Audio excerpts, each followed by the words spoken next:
ಎಲ್ಲರಿಗೂ ನಮಸ್ಕಾರ. ಇಂದಿರಾ ತನಯ ಅವರ ಮಂತ್ರಶಕ್ತಿ ಅನ್ನೋ ಕಥೆಯನ್ನು ಹೇಳ್ತಾ ಇದ್ದೀನಿ. ಇವತ್ತು 2ನೇ ಭಾಗ. ಜಾಜಿಹಳ್ಳಿ ಅಂತ ಹೇಳಿಬಿಟ್ಟು ಒಂದು ಹಳ್ಳಿ ಇರುತ್ತೆ. ಅಲ್ಲಿ ಇದ್ದಂತಹ ಒಂದು ಆಂಜನೇಯ ಸ್ವಾಮಿ ದೇವಸ್ಥಾನವನ್ನು ಅಲ್ಲಿಯ ಪೂಜೆ ಮಾಡ್ತಕ್ಕಂಥ ಪುರೋಹಿತರುಗಳು ಅಥವಾ ಅರ್ಚಕರುಗಳು ಏನೋ ಒಂದು ಜಗಳವನ್ನು ಮಾಡಿಕೊಂಡು ಕೊನೆಗೆ ಯಾರು ಪೂಜೆಯನ್ನು ಮಾಡದೆ ಅದನ್ನು ಪಾಳು ಬೀಳೋ ಹಾಗೆ ಮಾಡಿರ್ತಾರೆ. ಆಗ ಅಲ್ಲಿದ್ದ ಆಂಜನೇಯನ ಭಕ್ತನಾದ ಚಂದುರಯ್ಯ ಅನ್ನೋನು ಸ್ವಾಮಿ ಸೇವೆಯನ್ನು ನಾನು ಮಾಡ್ತೀನಿ, ಒಂದು ಶಾಂತಿ ಪೂಜೆ ಮಾಡೋಣ ಅಂತ ಹೇಳಿದಾಗ ಊರಿನ ಹಿರಿಯರು ಯೋಚನೆ ಮಾಡ್ತಾರೆ. ಜಗಳ ಆಡ್ಕೊಂಡಿದ್ದ ಪೂಜಾರಿಗಳು ಬಂದುಬಿಟ್ಟು ನಮ್ಮ ಹಕ್ಕು ಇದು ಅಂತ ಹೇಳಿದ್ರೆ ಏನು ಮಾಡೋದು ಅಂತ ಯೋಚನೆ ಮಾಡಿದಾಗ ಆಗ ಚಂದುರಯ್ಯನೇ ಹೇಳ್ತಾನೆ, ಅದಕ್ಕೇನು ಯೋಚನೆ ಮಾಡಬೇಡಿ, ಆ ಪೂಜಾರಿಗಳು ಬಂದರೆ ಅವರೇ ಪೂಜೆ ಮಾಡ್ಕೊಳ್ಳಿ, ಯಾವಾಗ ಬೇಕಾದರೂ ನಾನು ಬಿಟ್ಕೊಡೋಕ್ಕೆ ಸಿದ್ಧವಾಗಿದ್ದೀನಿ, ನನಗಿದ್ರಿಂದ ಯಾವ ಲಾಭನೂ ಬೇಡ ಅಂತ ಹೇಳಿದಾಗ ಇಷ್ಟೊಂದು ಸ್ಪಷ್ಟವಾಗಿ ಅವನು ಆಡಿದ ಮಾತು ಎಲ್ಲರಿಗೂ ಒಪ್ಪಿಗೆ ಆಗತ್ತೆ. ಸರಿ, ಹಾಗೆ ಆಗಲಿ ಅಂತ ಹೇಳಿಬಿಟ್ಟು ವೆಂಕಪ್ಪ, ಚೆನ್ನೇಗೌಡರು, ಪಂಚಾಯಿತಿದಾರರು ಮತ್ತು ಊರಿನವರು ಎಲ್ಲರೂ ನಿರ್ಧಾರ ಮಾಡಿಕೊಳ್ತಾರೆ. ಮರುದಿನ ಮುಂಚೆ ನಿರ್ಧಾರ ಆದ ಹಾಗೇ ಪ್ರತಿ ಮನೆಯಿಂದ ಒಬ್ಬ ಮನುಷ್ಯ ಅಥವಾ ಒಬ್ಬ ಆಳು ದೇವಸ್ಥಾನದ ಹತ್ರಕ್ಕೆ ಬಂದು ಗೌಡರ ನಿರ್ದೇಶನದ ಹಾಗೆ ತಮ್ಮ ಪಾಲಿನ ಕೆಲಸವನ್ನು ಅವರು ಮಾಡಲಿಕ್ಕೆ ಪ್ರಾರಂಭ ಮಾಡ್ತಾರೆ. ಕೆಲವರು ಪೊದೆಗಳನ್ನು ಕಡಿತಾರೆ, ದೇವಸ್ಥಾನದ ಸುತ್ತಮುತ್ತ ನಾಜೂಕು ಮಾಡ್ತಾರೆ. ಮಧ್ಯಾಹ್ನ 2 ಗಂಟೆ ಹೊತ್ತಿಗೆ ಸುಣ್ಣ ಬಳಿಯೋ ಕೆಲಸನೂ ಮುಗಿಯುತ್ತೆ. ಇನ್ನು ಕೆಲವು ಜನ ಹೆಣ್ಮಕ್ಳೇನು ಮಾಡ್ತಾರೆ, ದೇವಸ್ಥಾನದ ಅಂಗಳವನ್ನು ಹೊರ ಜಗಲಿಯನ್ನು ಸಾರಿಸ್ತಾರೆ, ರಂಗವಲ್ಲಿ ಇಡ್ತಾರೆ. ಆ ದೇವಸ್ಥಾನದ ಹೊರಾಂಗಣದಲ್ಲಿ ಊರಿನ ಯುವಕರು ಚಪ್ರಗಳನ್ನು ಕಟ್ತಾರೆ, ಬಾಗಿಲುಗಳಿಗೂ ಕೂಡ ತೋರಣವನ್ನು ಹಾಕಿ ಸಿಂಗಾರ ಮಾಡ್ತಾರೆ. ಇನ್ನು ಈ ಚಂದೂರಯ್ಯ ಎಷ್ಟೋ ದಿವಸದಿಂದ ಪೂಜೆಗಳಿಲ್ಲದೆ ಕಿಲುಬುಗಟ್ಟಿದ್ದಂತಹ ಆಂಜನೇಯ ಸ್ವಾಮಿಯ ಹಿತ್ತಾಳೆಯ ವಜ್ರಾಂಗಿಗಳನ್ನು ಬೆಳಗಾಗೋವರೆಗೂ ಉಜ್ಜುತ್ತಾನೆ. ಬಹಳ ಶ್ರಮಪಟ್ಟು ಅವುಗಳ ಕಪ್ಪು ಬಣ್ಣವನ್ನು ಹಳದಿ ಬಿಳುಪಿನ ಮಿಶ್ರವರ್ಣಕ್ಕೆ ತಿರುಗಿಸ್ತಾನೆ. ಅಷ್ಟರಲ್ಲಿ ಹಣತೆಗಳನ್ನು ಸಾಲಾಗಿ ಜೋಡಿಸಿ ಹೂಬತ್ತಿ ಇಟ್ಟು ವೆಂಕಪ್ಪ ಅವರು ದೀಪಗಳಿಗೆ ಎಣ್ಣೆಯನ್ನು ತುಂಬ್ತಾರೆ. 7 ಗಂಟೆ ಸಮಯ ಆಗತ್ತೆ. ಚಂದೂರಯ್ಯ ಆಂಜನೇಯ ದೇವರ ಶಿಲಾಮೂರ್ತಿಗೆ ಹಿತ್ತಾಳೆಯ ವಜ್ರಾಂಗಿಗಳನ್ನು ತೊಡಿಸ್ತಾನೆ. ಅದರಿಂದ ಸ್ವಾಮಿಯ ಸೌಂದರ್ಯ ಕೂಡ ಹೆಚ್ಚಾಗುತ್ತೆ. ಮಿರುಗ್ತಾಗ ಚಿನ್ನದ ಹಾಗೆ ಹೊಳಿತಿದ್ದಂತಹ ದೇವರ ಪ್ರತಿಮೆಯನ್ನು ನೋಡಿ ಜನರೆಲ್ಲರಿಗೂ ಬೆರಗಾಗತ್ತೆ, ಸಂತೋಷನೂ ಆಗುತ್ತೆ. ಇನ್ನು ಅಲ್ಲಿ ಸಿದ್ಧ ಮಾಡಿದ್ದ ಎಲ್ಲ ಹಣತೆಗಳನ್ನು ಹೊತ್ತಿಸ್ತಾರೆ. ಸ್ವಾಮಿಗೆ ಮಾಡಬೇಕಾದ ಪುಷ್ಪಾಲಂಕಾರ ಕೂಡ ಮುಗಿಯುತ್ತೆ. ಇನ್ನು ಮಂತ್ರ ಹೇಳ್ತಾ ಅರ್ಚನೆ ಮಾಡಬೇಕು. ಆದರೆ ಚಂದುರಯ್ಯನಿಗೆ ಆ ಮಂತ್ರ ಅವೆಲ್ಲ ಏನೋ ಬರೋದಿಲ್ಲ. ದೇಗುಲದ ತುಂಬ ನೆರೆದಿದ್ದ ಜನ ಎಲ್ಲ ಅವನನ್ನು ನೆಟ್ಟ ದೃಷ್ಟಿಯಿಂದ ನೋಡ್ತಾ ಇರ್ತಾರೆ. ಚಂದುರಯ್ಯ ಒಂದು ಸ್ವಲ್ಪನೂ ಅಂಜಿಕೊಳ್ಳಲ್ಲ. ಆಂಜನೇಯ ಸ್ವಾಮಿಯ ಪಾದದ ಹತ್ರ ಕೂತ್ಕೊಳ್ತಾನೆ. ಕೂತ್ಕೊಂಡು ಕಣ್ಣು ಮುಚ್ಚಿ ಶಬ್ದನೇ ಬರದೇ ಇರೋ ಹಾಗೆ ಏನೋ ಉಚ್ಚರಿಸೋಕ್ಕೆ ಪ್ರಾರಂಭ ಮಾಡ್ತಾನೆ. ಬಹಳ ಹೊತ್ತು ಅವನು ಎಚ್ಚರಗೊಳ್ಳೋದೂ ಇಲ್ಲ. ಚೆನ್ನೇಗೌಡರು, ವೆಂಕಪ್ಪನವರು ಮತ್ತು ಅಲ್ಲಿದ್ದ ಜನ ಎಲ್ಲರೂ ಅವನನ್ನು ಪರಮಾಶ್ಚರ್ಯದಿಂದ ನೋಡ್ತಾ ಇರ್ತಾರೆ. ವಾಲ್ಗ ಮತ್ತು ಡೋಲುಗಳ ಸದ್ದು ಕೂಡ ನಿಲ್ಲುತ್ತೆ. ಭಜನೆ ಮಂದಿರದ ಹುಡುಗರು ತಮ್ಮ ಹಾಡನ್ನು ಮತ್ತು ಹಾರ್ಮೋನಿಯಮನ್ನು ಕೂಡ ನಿಲ್ಲಿಸ್ತಾರೆ. ಅಳುತ್ತಿದ್ದ ಮಕ್ಕಳು ಕೂಡ ಸುಮ್ಮನಾಗತ್ವೆ.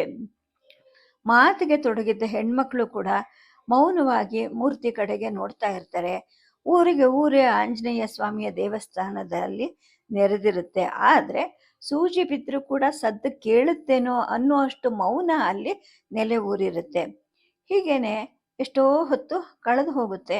ಆಗ ಇದ್ದಕ್ಕಿದ್ದ ಹಾಗೆ ಗರ್ಭಗುಡಿಯಿಂದ ಎದೆ ನಡುಗಿಸ್ತಕ್ಕಂತಹ ಹೂಂಕಾರ ಶಬ್ದ ಬರುತ್ತೆ.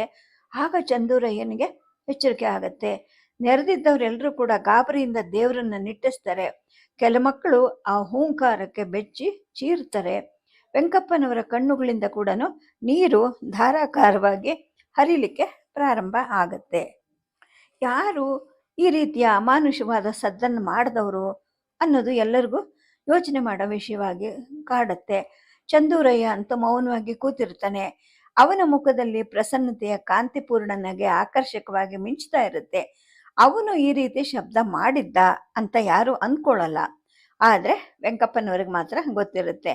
ರಾಮಾಯಣದ ವರ್ಣನೆಗಳನ್ನು ನೆನಪು ಮಾಡಿಕೊಂಡು ಇದು ಸಾಕ್ಷಾತ್ ಶ್ರೀ ಆಂಜನೇಯ ಸ್ವಾಮಿಯ ಹೂಂಕಾರ, ಇದರಲ್ಲೇನು ಸಂದೇಹನೇ ಇಲ್ಲ ಅಂದ್ಬಿಟ್ಟು ಸುತ್ತ ಇದ್ದವ್ರಿಗೆಲ್ಲ ಹೇಳ್ತಾರೆ. ಅವರ ಮನಸ್ಸು ಕೂಡ ಆನಂದಪೂರ್ಣವಾಗಿ ದಿವ್ಯಲೋಕದಲ್ಲಿ ವಿಹರಿಸ್ತಾ ಇರುತ್ತೆ. 2 ನಿಮಿಷಗಳ ನಂತರ ಹುಂಕಾರದಿಂದ ಚಂದೂರಯ್ಯ ಎಚ್ಚೆತ್ತೇಳ್ತಾನೆ. ಮೆಲ್ಲಗೆ ಕಣ್ಣು ತೆರಿತಾನೆ. ಆಂಜನೇಯ ದೇವರ ಪಾದಗಳನ್ನು ಕಣ್ಣುಗೊತ್ಕೊಳ್ತಾನೆ. ಸ್ವಾಮಿಯ ಶಿಲಾಮೂರ್ತಿಯನ್ನು ಆಪಾದ ಮಸ್ತಕ ನಿಟ್ಟಿಸಿ ನೋಡ್ತಾನೆ. ಪಳಪಳನೆ ಅವನ ಕಣ್ಣಲ್ಲಿ ನೀರು ಉಕ್ಕಿ ಹರಿಯೋಕ್ಕೆ ಶುರುವಾಗತ್ತೆ. ತುಂಬಿದ ಹೃದಯದಿಂದ, ಬಿಗಿದ ಕಂಠದಿಂದ ಚಂದೂರಯ್ಯ ಮಾತಾಡ್ಲಿಕ್ಕೂ ಕೂಡ ಆಗದೆ ಇರೋಷ್ಟು ಅಶಕ್ತನಾಗಿರ್ತಾನೆ. ನಿಧಾನವಾಗಿ ನಡ್ಕೊಂಡು ಬಂದು ಗರ್ಭಗುಡಿಯಿಂದ ಹೊರಗೆ ಬರ್ತಾನೆ. ನೆರೆದಿದ್ದ ಜನರೆದುರಿಗೆ ನಿಂತ್ಕೊಳ್ತಾನೆ. ಆಗ ವೆಂಕಪ್ಪನವರು, ಚೆನ್ನೇಗೌಡರು ಮತ್ತು ಊರಿನ ಜನ ಎಲ್ಲರೂ ಕೂಡ ಭಕ್ತಿ ಪರವಶರಾಗಿ ಪರಮ ಪೂಜ್ಯ ಭಾವದಿಂದ ಆಜಾನುಬಾಹುವಾದ ಚಂದೂರಯ್ಯನನ್ನು ನೋಡ್ತಾರೆ. ಅವರಿಗೆ ಅವನ ತೇಜಪುಂಜವಾದ ಮುಖದಲ್ಲಿ ಸಾಕ್ಷಾತ್ ಮಾರುತಿ ದೇವರೇ ಕಾಣ್ತಾ ಇದ್ದಾನ ಅಂತ ಭಾಸ ಆಗತ್ತೆ. ಸ್ವಲ್ಪ ಹೊತ್ತಿನ ನೀರವತೆ ನಂತರ ತನ್ನ ಮೃದು ಮಧುರವಾದ ಕಂಠದಿಂದ ಸಂಗೀತದಂತಹ ಸವಿವಾಣಿಯನ್ನು, ನೀರವತೆಯನ್ನು ಗೌರವದಿಂದ ಬೀಳ್ಕೊಡ್ತಾ ಚಂದೂರಯ್ಯ ಹೇಳ್ತಾನೆ, ಇನ್ನು ನೈವೇದ್ಯ ಮಂಗಳಾರತಿ ಆಗಬಹುದಾ ಅಂತ. ಚೆನ್ನೇಗೌಡರು ವೆಂಕಪ್ಪನವ್ರ ಮುಖವನ್ನು ನೋಡ್ತಾರೆ. ಚಂದೂರಯ್ಯನೂ ಅವರನ್ನು ನೋಡ್ತಾನೆ. ಆಗಲಿ ಅಂತ ಹೇಳ್ಬಿಟ್ಟು ವೆಂಕಪ್ಪ ತಲೆ ಅಲ್ಲಾಡಿಸ್ತಾರೆ. ಅವ್ರ ಕಣ್ಣಲ್ಲಿ ಕಣ್ಣಿನ ಧಾರೆ ಇನ್ನೂ ನಿಂತಿರೋದಿಲ್ಲ.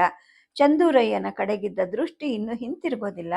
ಅವರ ಹೃದಯದ ಆಕಾಶದಲ್ಲಿ ಶಾಂತ ಪ್ರಪೂರ್ಣವಾದ ಪರಿಸ್ಥಿತಿ ಇರೋದನ್ನ ಚೆನ್ನೇಗೌಡರು ಗಮನಿಸ್ತಾರೆ.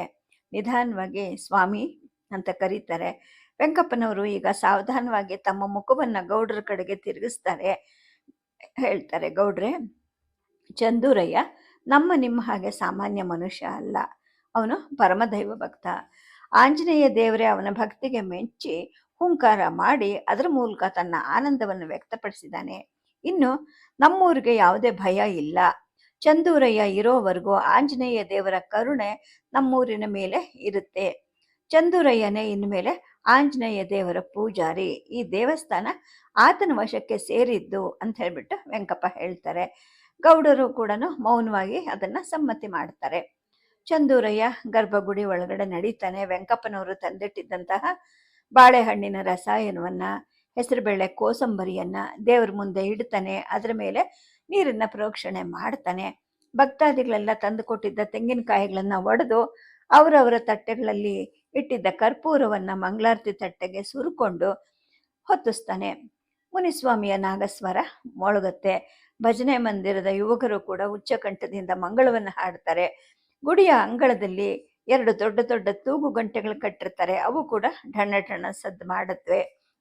ಊರಿನ ಜನರೆಲ್ಲ ಐಹಿಕವಾಗಿ ಸಮಸ್ತವನ್ನು ಮರೀತಾರೆ. ನೆಟ್ಟ ದೃಷ್ಟಿಯಿಂದ ಆಂಜನೇಯ ದೇವರನ್ನ ನೋಡ್ತಾರೆ. ಉರಿತಿದ್ದಂತಹ ಕರ್ಪೂರದ ರಾಶಿಯ ತಟ್ಟೆಯನ್ನ ಬಿಸಿಯಿಂದ ಸುಡುತ್ತಿದ್ರು ಕೂಡ ಬಿಡದೆ ಬಲವಾಗಿ ಚಂದೂರಯ್ಯ ಹಿಡ್ಕೊಂಡಿರ್ತಾನೆ.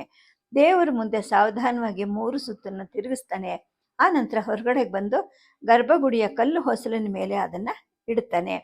ವೆಂಕಪ್ಪನವರು, ಗೌಡರು ಮಂಗಳಾರತಿಯ ಪವಿತ್ರ ಜ್ವಾಲೆಯನ್ನ ಪರಮಭಕ್ತಿಯಿಂದ ಕಣ್ಣುಗೊತ್ಕೊಂತಾರೆ. ಆಮೇಲೆ ಅಲ್ಲಿದ್ದವರೆಲ್ಲರೂ ನಾ ಮುಂದು ತಾ ಮುಂದು ಅನ್ನೋ ಹಾಗೆ ಮಂಗಳಾರತಿ ತಟ್ಟೆ ಹತ್ರಕ್ಕೆ ನುಗ್ಗುತ್ತಾರೆ. ಪೂಜಾರಿಗಳಂತೆ ಚಂದೂರಯ್ಯ ಹೂವಾಗ್ಲಿ ತೀರ್ಥವಾಗ್ಲಿ ಕೊಡೋಕ್ಕೆ ಬರೋದಿಲ್ಲ. ಅದ್ರ ಬದಲು ನೈವೇದ್ಯ ಆದ ಪ್ರಸಾದವನ್ನು ಹಂಚಲಿಕ್ಕೆ ಪಂಚಾಮೃತ ಮತ್ತು ಕೋಸಂಬರಿಗಳ ದೊಡ್ಡ ಕುಕ್ಕೆಯನ್ನು ಹೊರಗೆ ತಂದಿಡುತ್ತಾನೆ. ವೆಂಕಪ್ಪನವರು ಎಲ್ಲರಿಗೂ ಪ್ರಸಾದ ಹಂಚ್ತಾರೆ. ನೆರೆದಿದ್ದವರೆಲ್ಲ ಇನ್ನೊಂದ್ಸಲ ದೇವರಿಗೆ ದೀರ್ಘದಂಡ ಪ್ರಣಾಮ ಮಾಡಿ ತಮ್ಮ ತಮ್ಮ ಮನೆಯನ್ನ ಸೇರ್ತಾರೆ. ಆವತ್ತಿನಿಂದ ಆಂಜನೇಯ ದೇವರ ಗುಡಿನೇ ಈ ಚಂದೂರಯ್ಯನಿಗೆ ಮನೆ ಆದಾಗೆ ಆಗೋಗುತ್ತೆ. ಅದಾಗಿ 2 ದಿನಗಳಾದ ಮೇಲೆ ಜಾಜಿಹಳ್ಳಿಯಲ್ಲಿ ಬಿಸಿಲಿನ ಬೇಗೆ ಹೆಚ್ಚಾಗುತ್ತೆ.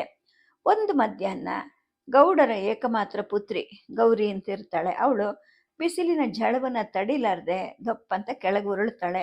ನೀರು ತಟ್ಟಿ ಎಷ್ಟು ಉಪಚಾರ ಮಾಡಿದ್ರು ಕೂಡ ಆ ಹುಡುಗಿ ಚೇತರಿಸ್ಕೊಳ್ಳೋದಿಲ್ಲ. ಗೌಡರಿಗೆ ಗಂಡು ಮಕ್ಕಳು ಇರೋದಿಲ್ಲ. ಗೌರಿ ಒಬ್ಬಳನ್ನು ಬಿಟ್ಟು ಬೇರೆ ಹೆಣ್ಮಕ್ಳು ಕೂಡ ಇರೋದಿಲ್ಲ. ಅಂದರೆ ಅವಳು ಏಕಮಾತ್ರ ಸಂತಾನ. ಆಕೆನೇ ಅವರಿಗೆ ಸರ್ವಸ್ವ. ಚಿಕ್ಕಂದಿನಿಂದಲೂ ಮುದ್ದಾಗಿ ಬೆಳೆಸಿದ್ದ ಹುಡುಗಿ ಗೌರಿ. ಇನ್ನು ಅವಳ ತಾಯಿ ಕೆಂಪಮ್ಮ ಅಂತೂ ತನ್ನ ಮಗಳನ್ನ ನಡೆದ್ರೆ ಸೌದು ಹೋಗ್ತಾಳೇನೋ ಅನ್ನೋ ಹಾಗೆ ಸೂಕ್ಷ್ಮವಾಗಿ ಕೋಮಲವಾಗಿ ಬೆಳೆಸಿರ್ತಾಳೆ. ಹಾಗಾಗೇನೆ ಹುಟ್ಟು ಸುಂದರಿಯಾದ ಗೌರಿ ಕೊರಗು ಕಾಣದೆ ಶ್ರೀಮಂತರ ಹುಡುಗಿ ಹಾಗೆ ಬೆಳ್ಕೊಂಡು ಜಾಜಿಹಳ್ಳಿಯಲ್ಲಿ ಎಣೆಯಿಲ್ಲದ ಲಾವಣ್ಯಮಯಿ ಅಂತೇಳಿ ಹೆಸರಾಗಿರ್ತಾಳೆ. ಆದರೂ ಕೂಡ ಅವಳು ಯಾವುದೇ ಸ್ವೇಚ್ಛಾ ವೃತ್ತಿಗೆ ಬೀಳದೆ ಸಾಕಷ್ಟು ಅರಿವು ಗಳಿಸಿದ್ದ ಗೌಡರ ಪ್ರಭಾವದಿಂದ ರಾಮಾಯಣ, ಮಹಾಭಾರತ, ಸತಿ ಸಾವಿತ್ರಿ ಮೊದಲಾದ ಕಥೆಗಳನ್ನು ಓದ್ತಾ ಇರ್ತಾಳೆ.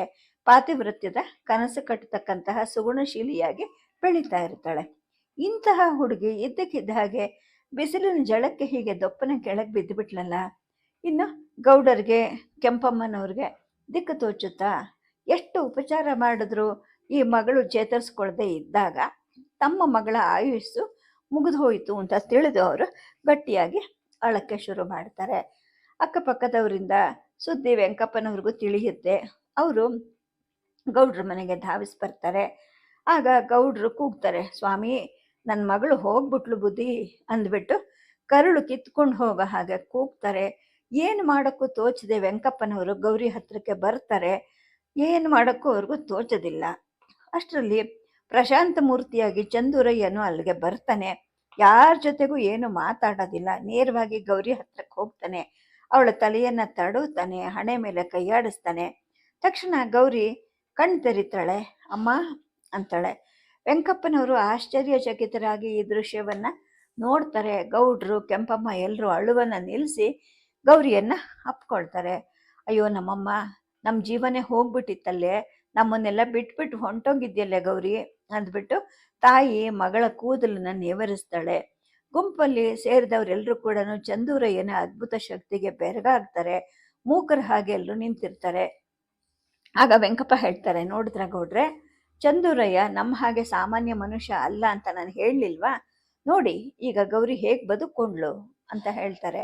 ಆಗ ಗೌಡ್ರು ಸುತ್ತ ತಿರುಗ್ತಾರೆ. ಚಂದೂರಯ್ಯ ಚಂದೂರಯ್ಯ ಅಂತ 4-6 ಸಲ ಕೂಗ್ತಾರೆ. ಎಲ್ಲೂ ಅವನು ಇರೋದೇ ಇಲ್ಲ. ಅಷ್ಟರಲ್ಲಾಗಲೇ ಅವನು ಆ ಬೀದಿಯ ತಿರುವಿನಲ್ಲಿ ಹೊರಟೋಗ್ತಾ ಇದ್ದ. ಈ ಪ್ರಸಂಗ ಎಲ್ಲ ಆದ ಮರುದಿನ ಇದೇ ಜಾಜಿಹಳ್ಳಿಗೆ ಜಮೀನ್ದಾರ್ ಸೀತಾರಾಮಯ್ಯ ಅನ್ನೋರು ಬರ್ತಾರೆ.